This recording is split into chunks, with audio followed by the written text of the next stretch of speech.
Brothers శ్రావణ వేడుకలు అన్ని రకాల వస్త్రాలు శ్రావణంలో కూడా ఆషాఢం ధరలకే అమ్మకం.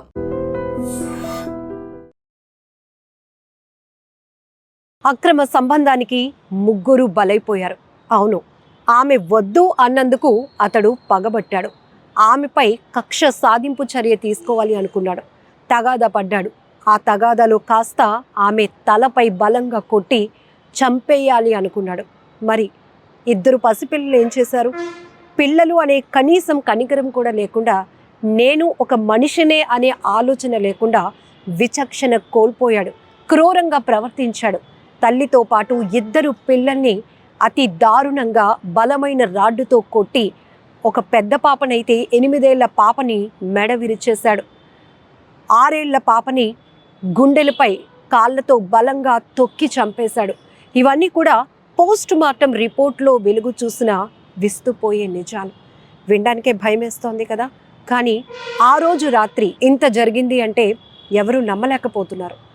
కాకినాడ సామర్లకోటలో సీతారామ కాలనీలో ఒక్కసారిగా తీవ్ర భయభ్రాంతులకు గురి చేసినటువంటి ట్రిపుల్ మర్డర్ కేసు ఇది. ఈ కేసు అనేక రకాలుగా మిస్టరీ. ఎందుకంటే వచ్చినవాడు ఎవడు? ఆ తండ్రి తన భార్య కోసం, ఇద్దరు పిల్లల కోసం రోధిస్తున్న తీరు చూస్తుంటే చాలా బాధేసింది. ప్రతి ఒక్కరూ ఉలిక్కిపడ్డారు. అసలు మా ఊరికి ఏమైంది అంటూ మహిళలంతా ఏకంగా ముక్త కంఠంతో కన్నీళ్లు పెట్టుకుంటూ, వచ్చినవాడు ఎవడో కానీ ముగ్గురిని పొట్టన పెట్టుకున్నాడు. తల్లితో పాటు ఇద్దరు పిల్లని అత్యంత దారుణంగా క్రూరంగా కొట్టి చంపినవాడు ఎవడైనా కూడా పోలీసులు మీరు శిక్షించే ముందు మాకు అప్పచెప్పండి, వాడికి సరైన శిక్ష ఏంటో మేము చూపిస్తామంటూ మహిళలు ఆగ్రహావేశాలతో ఊగిపోయారు. కట్ చేస్తే మిస్టరీ వీడింది. మాధురితో వివాహేతర సంబంధం కొనసాగించిన సురేష్ అనే వ్యక్తి అర్ధరాత్రి సమయంలో ఈ 3 హత్యలు చేసి పారిపోయినట్టుగా తెలిసింది. అయితే ఈ 3 హత్యలు చేసిన తర్వాత మాధురి సెల్ ఫోన్ను కూడా తీసుకెళ్లిపోయాడు సురేష్. టెక్నికల్ ఎవిడెన్సే ఇక్కడ కీలకంగా మారింది. మిస్టరీ వీడాలంటే ఏదో వెనుక దాగుంది బలమైన కారణమని పోలీసులు బృందాలుగా ఏర్పడి ఈ కేసును ఛేదించే పనిలో పడ్డారు. ఒక్క రోజులోనే కేసు ఒక కొలిక్కి వచ్చేసింది. అయితే ఈ దురాగతానికి, ఈ దారుణానికి, ఈ ట్రిపుల్ మర్డర్స్కి కారణం ఒక వ్యక్తి అని తెలుసుకున్నారు. అది కూడా ఇందులో మృతి చెందినటువంటి ములపర్తి మాధురి తనతో పాటు కొన్ని సంవత్సరాల నుంచి వివాహేతర సంబంధం కొనసాగిస్తున్నటువంటి సురేష్ ఈ దారుణానికి పాల్పడ్డాడు అనే విషయాన్ని తెలుసుకున్నారు. అది ఎలా అంటే, పోలీసులు సెల్ ఫోన్ సిగ్నల్స్ని ట్రేస్ చేయటం వల్ల దాని ఆధారంగా పశ్చిమ గోదావరి జిల్లా పాలకొల్లులో సురేష్ ఉన్నట్టు గుర్తించారు. సో దీంతో ఈ మిస్టరీ కాస్త వీడింది. కానీ ఇక్కడ మనం చెప్పుకోవాల్సింది, అసలు మనిషేనా వీడు? ఎలా శిక్షిస్తే వీడు చేసిన ఈ 3 హత్యలకి, వీడు చేసిన ఈ పాపానికి తగిన శిక్ష అవుతుంది? మాటలు కూడా రావటం లేదు కదా. ఇప్పటి వరకు మనం ఈ పగతో జరిగినటువంటి కక్ష సాధింపు హత్యలు చూసాం, రౌడీ షీటర్లు బరి తెగింపుతో చేసిన హత్యలు చూసాం, లేదంటే ఆస్తి తగాదాల వల్ల జరిగిన హత్యలు చూసాం. అది ఒకరు ఇద్దరు. కానీ ఇందులో అక్రమ సంబంధాలు, వివాహేతర సంబంధాల వల్ల కుటుంబ వ్యవస్థ పూర్తిగా నాశనమైపోతుంది. కుటుంబమే ప్రాణాలు కోల్పోవలసినటువంటి పరిస్థితులు ఏర్పడుతున్నాయి. ఎంత బాధాకరమైన విషయం అంటే, ఒక్కసారిగా రాష్ట్ర వ్యాప్తంగా సంచలనం సృష్టించినటువంటి ట్రిపుల్ మర్డర్ కేసు వెనుక ఇంకేదో బలమైన కారణం ఉందా అనే కోణంలో ప్రతి ఒక్కరి విశ్లేషణ, పోలీసుల ఇన్వెస్టిగేషన్, డాగ్ స్క్వాడ్స్ మొత్తం ఇంటిని చుట్టుముట్టేశాయి. వచ్చినవాడు, ఈ హత్యలు చేసినవాడు ఇంటికి ఎదురుగుంటా వచ్చే రైట్ వేలో కాదు, రాంగ్ రూట్లో వచ్చాడని పోలీస్ డాగ్స్ కూడా గుర్తించినటువంటి ఆనవాళ్ళ ఆధారంగా అర్థమైంది. వచ్చింది బాగా తెలిసిన వాడే, ఇదంతా చేసింది కావాలనే అని. అది కూడా ఆమె ఈ సురేష్ అనే వ్యక్తితో వివాహేతర సంబంధం కొనసాగిస్తున్న విషయం స్థానికులకు తెలిసింది. ఐడియా వచ్చింది అందరికీ. ఎందుకంటే భర్త డ్యూటీకి వెళ్ళిన సమయంలో ఎవరో వచ్చిపోతున్నారు అనే విషయం ఆ నోట ఈ నోట కాస్త స్ప్రెడ్ అయింది. అక్కడి నుంచి భర్త ధను ప్రసాద్ ఉన్నారో అతను కూడా ఒక ప్రైవేట్ కంపెనీలో బొలెరో డ్రైవర్గా పనిచేస్తున్నాడు. అంటే డ్రైవింగ్ జాబ్ అనేటప్పటికీ మనకు తెలుసు, ఒక ప్రాపర్ టైమింగ్ ఉండదు. నైట్ కావాలంటే నైట్ వెళ్ళాల్సి వస్తుంది, డే టైం కావాలంటే డే టైం వెళ్ళాల్సి వస్తుంది. ఇలా ఈ వచ్చిపోయేటటువంటి సురేష్కి ఈ మాధురి భర్త టైమింగ్స్ అంతా కూడా బాగా పసిగట్టేశాడు. కాబట్టి ఇది అర్ధరాత్రి అయితేనే ఆమెతో మాట్లాడటానికి, ఆమెతో డిస్కషన్ జరగటానికి కూడా బాగుంటుంది అనుకుని అర్ధరాత్రి 1 గంట ప్రాంతంలో ఇంటి వెనుక వైపు నుంచి వచ్చినటువంటి ఈ సురేష్ అనే వ్యక్తి ఆమె తలుపులు తీయగానే లోపలికి వచ్చి ఆమెతో గొడవ పడ్డాడు. తనతో పాటు తెచ్చుకున్నటువంటి ఒక బలమైన రాడ్డుతో ఆమె కుట్టాడు. ఆ తల్లి అరుపులు కేకలకి పడుకున్నటువంటి 2 పిల్లలు 8 సంవత్సరాల నిసి, 6 సంవత్సరాల ప్రైజీ, 2 పాపలు కూడా లేచిపోయారు. లేచిన వెంటనే వాళ్ళని కూడా అత్యంత కిరాతకంగా ఒకరిని మెడ విరిచేసి, ఒకరిని గుండెలపై తొక్కేసి, ఆ ఎముకలు ఇరిగిపోయేటట్టు బలమైన గాయం చేసి చంపేశాడు. అంటే నరరూప రాక్షసుడిలాగానే వీడిని మనం ట్రీట్ చేయాలి. ఎందుకంటే మనిషి అని అనిపించుకునేటప్పుడు ఖచ్చితంగా ఏదో ఒక చోట మానవత విలువలు ఉంటాయి, మంచి ఆలోచన ఉంటుంది. అట్లీస్ట్ పిల్లలు అనే ఒక జాలి, దయ, ఆ కోణంలోనైనా ఆమె పైన పగ తీర్చుకునేవాడు ఆ పిల్లలనైనా విడిచిపెడతాడు. కానీ అక్కడ ఆమెతో పాటు 2 పిల్లల్ని కూడా అత్యంత పాశవికంగా హత్య చేసేసి అక్కడి నుంచి సెల్ ఫోన్లు కూడా పట్టుకొని పారిపోయాడు. అంటే వీడిని ఏమనాలో కూడా అర్థం కావటం లేదు. ఇప్పుడు పోలీసుల ఇన్వెస్టిగేషన్లో సురేషే ఈ 3 హత్యలు చేశాడు అని తేలిన తర్వాత సోషల్ మీడియా వ్యాప్తంగా కూడా ఆ వ్యక్తి ఫొటోస్ తీవ్రంగా హల్చల్ అవుతున్నాయి. అయితే ఇంకొక బాధాకరమైన విషయం ఏంటంటే సమాజం ఎట్టిపోతోంది. వివాహేతర సంబంధాల వల్ల కుటుంబాలు ఇలా వీధిని పడుతున్న దురాగతాలు, దారుణాలు ఇంకా ఎన్ని చూడాల్సి వస్తుంది. ఈ వివాహేతర సంబంధాలకు ఇంకెంతమంది బలి కావాల్సి వస్తోంది అనే బాధ ప్రతి ఒక్కరిని వేధిస్తోంది, వెంటాడుతోంది.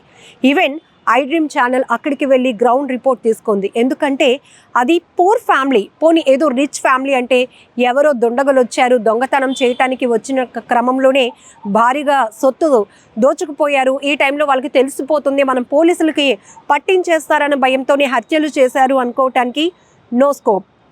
అలానే వీళ్ళకి ఎవరితోనైనా తగాదాలు ఉన్నాయా, ఆస్తి తగాదాలు ఉన్నాయా, భూ తగాదాలు ఉన్నాయంటే అక్కడ కూడా లేదు. ఎందుకంటే ఆయన కూడా ఒక మిడిల్ క్లాస్ ఫ్యామిలీ. అది హ్యాపీగా భర్త ఒక డ్రైవర్గా పనిచేస్తూ 2 పిల్లల్ని చక్కగా చదివించుకుంటున్నాడు, భార్యని బాగా చూసుకుంటున్నాడు. ఇంటి చుట్టుపక్కల వాళ్ళందరూ కూడా చెప్తున్నారు చాలా బాగా చూసుకుంటాడండి ధను ప్రసాద్.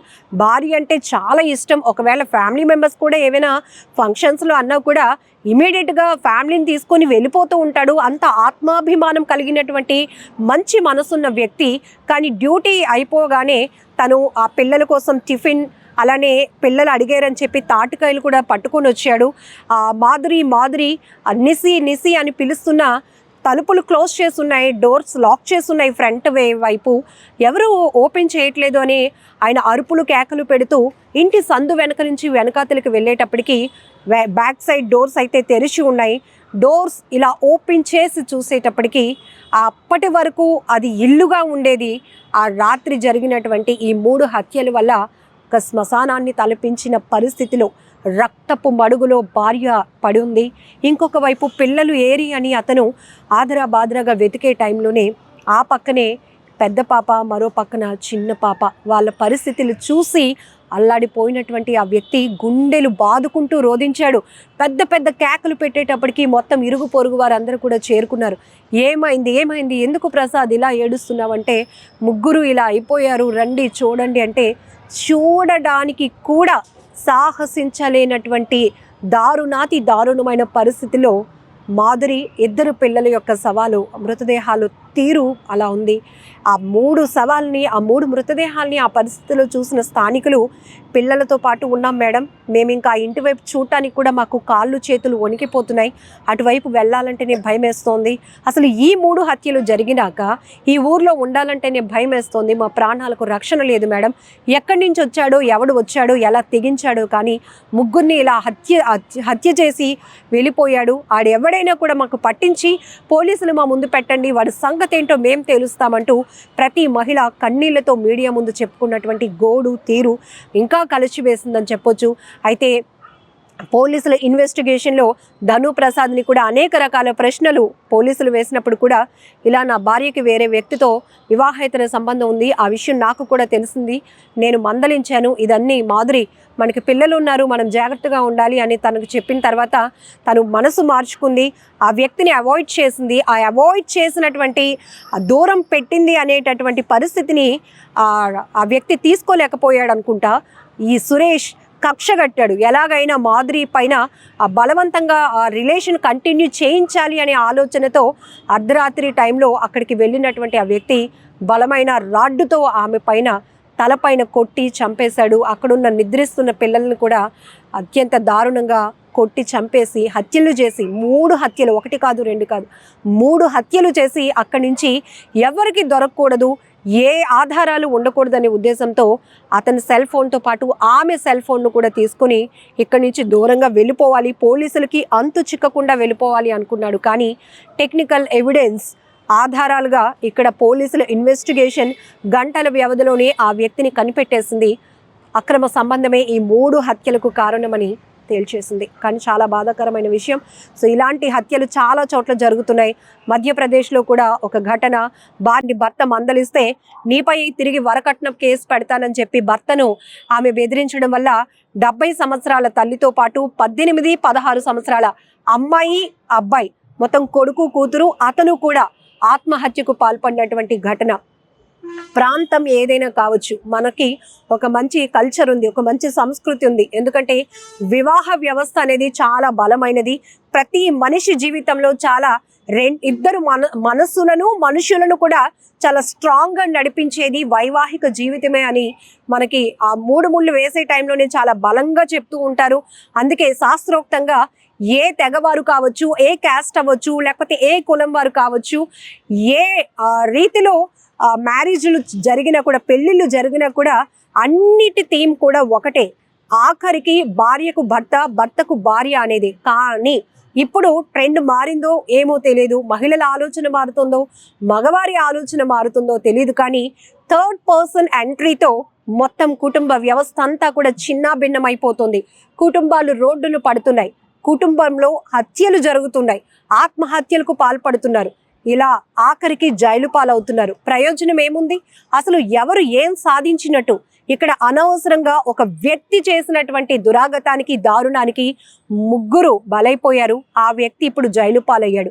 ఇక్కడ ఇంకొక విషయం ఏంటంటే, ఈ వ్యక్తికి కూడా పెళ్ళైంది, 2 అబ్బాయిలు ఉన్నారట. మరి ఈ వ్యక్తి ఈ మాధురి కోసం ఆలోచించినటువంటి ఆలోచన కావచ్చు, టైం ఎఫర్ట్స్ కూడా ఆ ఫ్యామిలీలో నా భార్య ఏమైపోతుంది, నేను ఇలాంటి దారుణానికి ఒడిగడితే, నేను ఇంకొకరు ప్రాణాలు తీసేస్తే నా కుటుంబం ఏమైపోతుంది, నా పిల్లలు ఏమైపోతారు, వాళ్ళ పరిస్థితి ఏంటి అని ఒక్కసారైనా ఆలోచించాడా? పోనీ ఇలాంటి ఘటనలు చాలా జరుగుతున్నప్పుడు జైలు పాలు అవటమే ఫైనల్గా జరుగుతున్న శిక్ష. ఇది కూడా తెలిసి ఏం సాధించాలని ఈ హత్యలకు తెగబడుతున్నారో కూడా అర్థం కావట్లేదు. కేవలం క్షణికావేశం, పగ పెంచేసుకుంటున్నారు. అసలు రైట్ వేలో పాజిటివ్ మైండ్తో ఆలోచించేటటువంటి ఆలోచన దృక్పథం మారిపోతుంది. ప్రతి ఒక్కరు క్రూరమైన ఆలోచన, అది సినిమాల ప్రభావమా, వెబ్ సిరీస్ ప్రభావమా, లేకపోతే గూగుల్ సెర్చ్ కొడితే ఎలా హత్యలు చేయాలి, ఎలా పోలీసుల నుంచి తప్పించుకోవచ్చు, ఎలాంటి వెపన్స్ హత్యలు మర్డర్స్కి వాడడానికి ఉపయోగించాలి, అవి కూడా ఆన్లైన్లో ఆర్డర్ పెట్టుకొని కొన్ని హత్యలు చేస్తున్నారంటే మీ అందరికి ఒక నమస్కారం. కానీ ఇవి మాత్రం ఖచ్చితంగా ఆగాల్సిందే.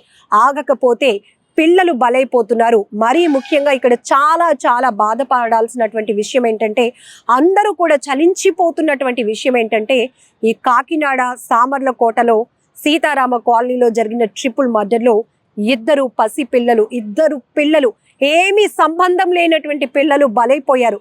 ఇదే చాలా బాధ పెడుతున్నటువంటి, మనసును పిండేస్తోంది, గుండెల్ని నలిపేస్తున్నటువంటి ఘటన. ఇది ఎక్కడో జరిగింది అని మనకెందుకులే అని ఆలోచించకండి. సొసైటీలో జరిగింది. ఈ సొసైటీలో హత్యలు చేసిన వాళ్ళు ఉంటున్నారు, నేర ప్రవృత్తి కలిగిన వాళ్ళు ఉన్నారు, నేరాలు ఎలా చేయాలి, ఎలా మనుషుల్ని తప్పించేసేయాలి అనే ఆలోచన కలిగిన వాళ్ళు ఉన్నారు, మంచిగా అందరూ కావాలి అనే ఆలోచనతో ఉన్నవారు ఉన్నారు, ఇలా అమాయకంగా బలైపోయే పసిపిల్లలు ఉన్నారు. కాబట్టి సొసైటీలో జరుగుతున్న ఇలాంటి హత్యలపై కూడా పెద్ద ఎత్తున ఫోకస్ పెట్టాలి పోలీసులు. ఎందుకంటే ఇవి ఆగాలి అంటే ఇలాంటి వెధవలకి, ఇలాంటి నర రూప రాక్షసులకి శిక్షలు కూడా ఎంత కఠినంగా అమలవుతున్నాయో అనేది కూడా బహిర్గతం కావాల్సిన పరిస్థితి ఉంది. ఎందుకంటే అప్పుడే ఒకరి నుంచి ఇంకొకరైనా, అమ్మో ఈ క్షణికావేశంలో నేను ఈ తప్పు చేస్తే, ఈ కోపంతో నేను ఒకరిని హత్య చేస్తే నా జీవితం ఏమైపోతుంది, నా కుటుంబం ఏమైపోతుంది అని తెలియాలి అంటే వీళ్లకు పడుతున్న శిక్షలపై కూడా అంతే ఓపెన్గా పోలీస్ వ్యవస్థ కానీ ప్రభుత్వాలు కూడా ఆ శిక్షలను కూడా బహిర్గతం చేయాల్సినటువంటి అవసరం చాలానే ఉంది. అలాగే మనుషుల్లో ఆలోచనలో కూడా మంచి మార్పు రావాలని మనం కూడా మనస్ఫూర్తిగా కోరుకుందాం. నిజంగా ప్రస్తుతం ఉన్నటువంటి సమాజం దేనికి ప్రయారిటీ ఇస్తుంది? ఆర్థిక సంబంధాల చుట్టూ మాత్రమే తిరుగుతోంది. మళ్ళీ ఎన్నికలంగానే చాలా విరక్తి కలుగుతున్నాం. మంచి అనిపిస్తుంది కదా, లేడీస్ కూడా ఛాలెంజింగ్ జాబ్స్ చేసినప్పుడు చాలా బాగుంటది. ట్రాఫిక్ అసిస్టెంట్స్ గా నియమించిన ట్రాన్స్జెండర్స్ అందరితో సాల్యూట్ చేయించుకుంటున్నారు. ఫుడ్ డెలివరీ ఇవ్వటానికి వెళ్ళినటువంటి డెలివరీ బాయ్ అనిల్ పై కళ్ళ ముందు